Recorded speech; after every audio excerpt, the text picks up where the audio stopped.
Hello, everyone. Welcome to In the Corner, the place where every cricketer wants to be. I'm your host, Callum and thank you so much for joining us for another episode of the podcast. We have a special episode today as we are reviewing the first test match between Australia and Sri Lanka, which Australia won by an innings and 242 runs at the Sri Lankan fortress, which is the Galle International Stadium. Joining me to discuss the major talking points from the first test match is Kartik. Kartik, good to see you, mate. How are you? Good, Mike. Thank you. How are you? I'm very well, mate. Lots to talk about in this test match. I do apologise to our Sri Lankan fans. This is going to be a pro-Australia sort of review. We will touch on the few shining lights for Sri Lanka, but unfortunately there wasn't too many in this game. And it was a nearly, flawless performance from Australia. They dominated from, those first couple of overs on day one with Travis Head and Usman Khawaja Head going on to make a nice 50 off about 40 balls and really threw away 100 on what was an extremely flat wicket in Galle. And then Usman Khawaja proving the doubters wrong. And to be honest, I was one of those doubters thinking, a 38-year-old who's this out of form in the midway point of the Border Gavaskar Trophy, and he's come out with a double 100, 232 to be exact. His maiden double century in Test match cricket, and I thought the way that he played the spinners in this game was absolutely fantastic. So, Kartik, what did you make of the performances from the two Australian openers and Travis Head being a makeshift opener in the subcontinent? Oh, just been terrific. That change that came in, he set the tone up, walking up front. Again, Uzi Khawaja, he was hungry for runs, and luckily Sri Lanka didn't have a boomerang-like bowler in their side, so he was able to score some runs and he was playing freely. The good part was Australia worked hard for this match. It's not like they were just walking to Sri Lanka, did a couple of next session, and they just going into the match. So they did bit of a hard work in the Middle East, in UAE, and then extended sort of camp pre-season. So that hard work paid off, and the results were staying in the game as well. Travis said, setting up the tone. Yeah, if Constant was out, he played an equally aggressive inning. How Constant would have played. So yeah, great innings there, setting up the tone, and then everyone who followed, everyone contributed. So great effort. Yeah, I suppose it raises a really interesting point in terms of the Australian selection. They decided to go with Josh Inglis, who made 100 on debut, and it was a fantastic innings from someone who's been around the white ball teams for Australia for the last sort of 2.5 years, I suppose, really since that that 50 over World Cup in India where he came in place of Carey sort of mid-tournament. I think it was a real missed opportunity to give Konstas experience in the subcontinent.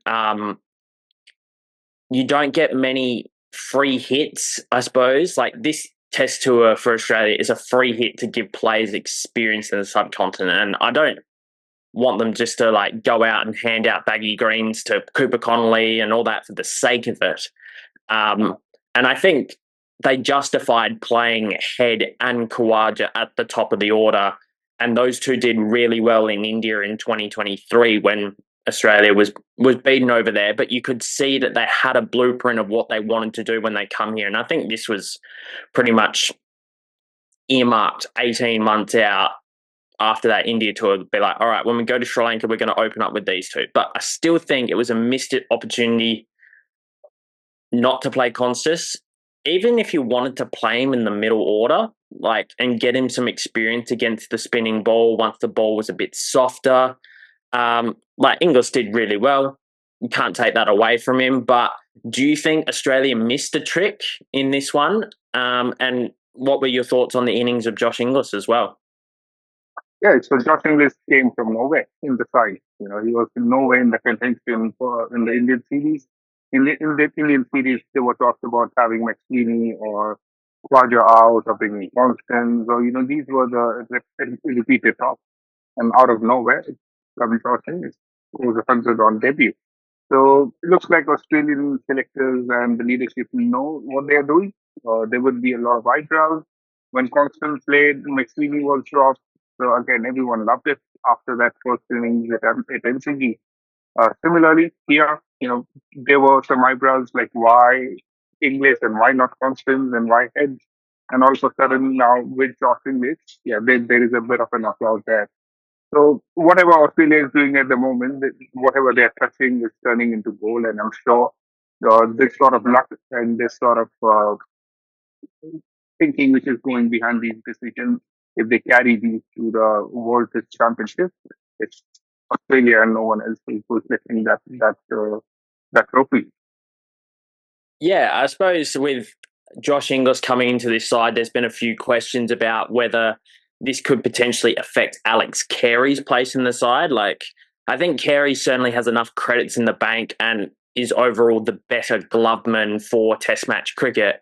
But if Inglis continues to make runs, let's say he makes 100 or he makes a 50 in the second test, it's going to be really hard to justify leaving him out for the World Test Championship. And like, I know Marnus didn't score many runs in this first innings, and people are getting a little bit frustrated with his inconsistencies over the last sort of 2 years. And I agree. I am definitely one of those people who has been frustrated, but that's just because we've seen him at his absolute best, and he averaged 63 in Test match cricket. Now it's, he's had that amount of time in the game, and that average has certainly dropped. And I think he averages only 23 in the last 2 years, which generally you would be dropped with those types of figures. If you're playing in the Indian cricket team, you would certainly be dropped averaging 23 in the side. So do you think if Marnus fails to score runs, potentially they could play Josh Inglis at maybe a number 4 and Smith moves up to 3 for the World Test Championship final? Or is this a little bit an overreaction considering he just only missed out on a flat deck with 20 and everyone else made runs for fun? Yeah, I think Cricket Australia doesn't need overreactions at the moment. They're winning everything from the 23 ODI World Cup to the Indian Test Series, and now matching everything in Sri Lanka. They are a dominating force. And Manas, he has experience in England. He has friends in the side who loves Manas. So Pat Cummins in particular, he would not like to change much in the lineup in terms of how his team is looking, how his players are shaping up. So he's someone who backs the players quite a lot. Same with Andrew McDonald. So I'm sure they're going to stick with him. And yes, he's not scoring at the moment, but his experience in England would come in handy. Yeah, I think a lot would have to go wrong for Marnus in this second test match for him to be missing out on the World Test Championship final and the series against the West Indies, which is in June, July. So we've talked a lot about the Australian batters, and we're going to talk about one of the greatest Australian batters of all time now, and that's Steve Smith. He needed one run at the start of this game to get past the 10,000 mark, and I don't know how many times it was mentioned on commentary, but you could have made a really good drinking game out of it. It was, it's a big milestone, but they yapped on about it for a long time. But what an achievement 10,000 Test match runs in. He, for me, is by far the best of the Fab Four. You talk about Kohli, Williamson, and Joe Root in that. And Joe Root at the moment's got the most amount of Test matches, the most amount of Test runs. I think he's in the 12,000s now, which is absolutely extraordinary. But Smith, for me, is someone who's always done it home and away.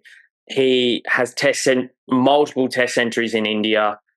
He dominates when he plays against England and particularly against the Duke's ball as well. That 2019 series will be, one of those ones that we'll never forget. He has Test match hundreds in Sri Lanka. He's made runs against Pakistan in Pakistan. He's done it in the toughest conditions humanly possible. And it's just a tremendous achievement. I don't think he's got that much longer left in Test match cricket. Personally, I think maybe once he gets to the Ashes, it'll be interesting to see whether he goes on or whether he wants to sort of take a couple of years to go on the T20 circuit, which I think would be great for him. And I think he'd really enjoy that. But we've witnessed greatness in this Test match and 35 Test centuries now as well. What have you made about Steve Smith in this game? But obviously reflecting on those 10,000 runs that he's been able to score over the course of his career. Yeah, so much awaited one run, isn't it? They waited a lot for this run. First, we thought, at MCG would cross that mark, then that run, better, let's even do it at the home at SCG, but that didn't work out as well. So, waited a month and went to Sri Lanka, and he did that. And he did that with bang. So, great, absolutely the best among the Fab Four. These were the words I was thinking I would say, but you stole my words. Thanks for that. Uh, Again, incredible, the kind of consistency he has shown, the kind of character he has shown. That's very important. Uh, Again, you can't compare the character of him versus Kohli. Kohli, yes, he's got the runs, he's got the greatness as well, but you can't compare how they both have conducted themselves on field and outfield as well. So great character to have him in the side as well. Now, picking up the leadership game again. So the whole team looks uh, uh, they look forward to work with him, and he's one of the greats. Uh, him in England would be a good challenge as well because he'll be facing Rabada, Marco Jansen, and the Quicks. So that would be an interesting game. He's again very very different sort of wickets from what they're playing now in Sri Lanka and to what they'll be playing in England. So that's something worth watching. And as you said, maybe in a year or two, the next Ashes, and then it'll be time for him to reflect upon where he wants to focus more. Knowing him and kind of interest that he has shown, I think he'll be more focusing, continuing with it rather than T20 and the white ball cricket. That's just my opinion, but it's kind of character who loves taking time stepping in, loves taking time getting into the zone and so on. And once he's in the zone, it's impossible to get him out or even, just trouble him for a minute. And once you have time, like in a test game cricket, you will find time to get into these zones. And Steve Smith, definitely going down as one of the legends for Australian cricket. Yeah, it's amazing what he's been able to achieve, and let's hope that we can get a couple of more years of Smithy. But Kartik, we'll quickly touch on the Sri Lankans, and unfortunately, there's not that much positives to talk about. I thought they were really poor with the ball. Like on the first day, they were bowling so slow, and for those who don't really have much knowledge of how to bowl in the subcontinent, I'm not saying I'm an expert either, but um, you need when the surface is slow, you need to put the pace into the ball to get reactions off the pitch. And it's different in Australia. Generally, we're favoured to bowling a little bit slower because there is the pace in the surface to trouble, and you get the bounce here in Australia. When it's flat and you need to bowl a little bit faster. And I think like someone like a Steve O'Keefe's a perfect example of how to bowl in the subcontinent. And I like Jai Surya has a great test record at the moment, but I thought he was quite poor in this test match. And I know he was asked to bowl a lot of the overs, but I think part of that's down to the captaincy of Dhananjaya De Silva. And I thought he had a really poor game with the bat, and I also think he had a really poor game captaincy wise. And unfortunately, the Sri Lankans don't get to play a lot of Test match cricket. They only get to play 4 Test matches this year, and 2 of them are going to be in January and February. And then, you want Sri Lanka is such a high achieving Test match nation.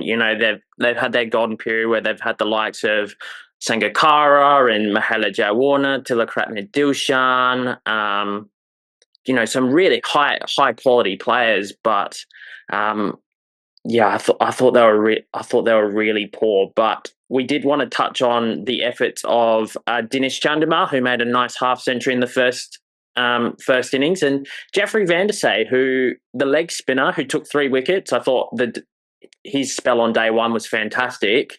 Early day one was fantastic when there wasn't anything in the pitch, but he made a nice 50 counter-attacking 50 in the second innings when the game was obviously well and truly gone, but I thought he showed good fight and good character. Yeah, so I was having a chat this morning with a colleague of mine who is from Sri Lanka, and he just came back from home, like watching this test match live. And one word in common that we both had in this conversation was poor, and was said that was Sri Lanka's performance on the day.